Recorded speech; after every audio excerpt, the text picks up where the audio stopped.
This video is going to show you how to adjust the Activator 2 poles. First of all, open both flip lock systems. Pull below the top flip lock to extend the midsection of the poles. Now pull to extend the lower section of the poles, which may be a bit stiff initially. Now you're going to check to make sure the pole is at the correct height. Your elbow should be at approximately a 90-degree angle with the bell-shaped tip resting on the ground. This is a little short, so we're actually going to extend out the midsection of the pole.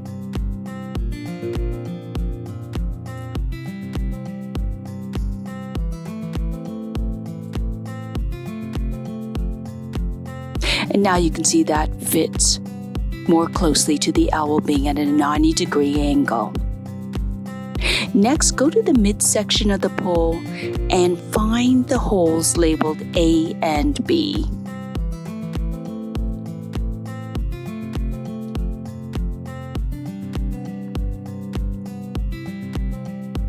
Look on the lower section of the pole for the white stripe, and you want that to match into the holes A and B, and again you're going to pull out the lower section until the button pops out.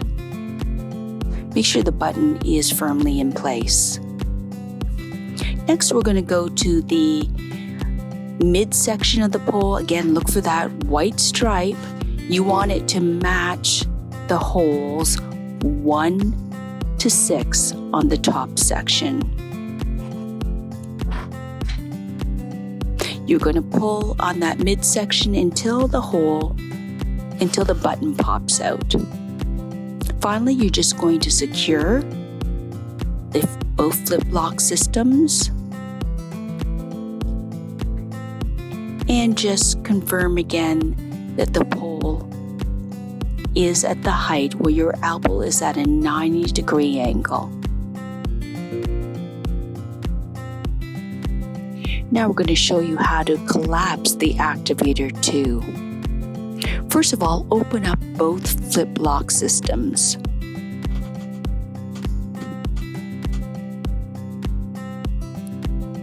Next, you're going to push down on the button lock, and at the same time, you're going to push in the lower section into the midsection. Next, go to the top section. Again, put your thumb over the button lock and push it in. And at the same time, push in the midsection into the top section. And then you're going to close both the flip locks.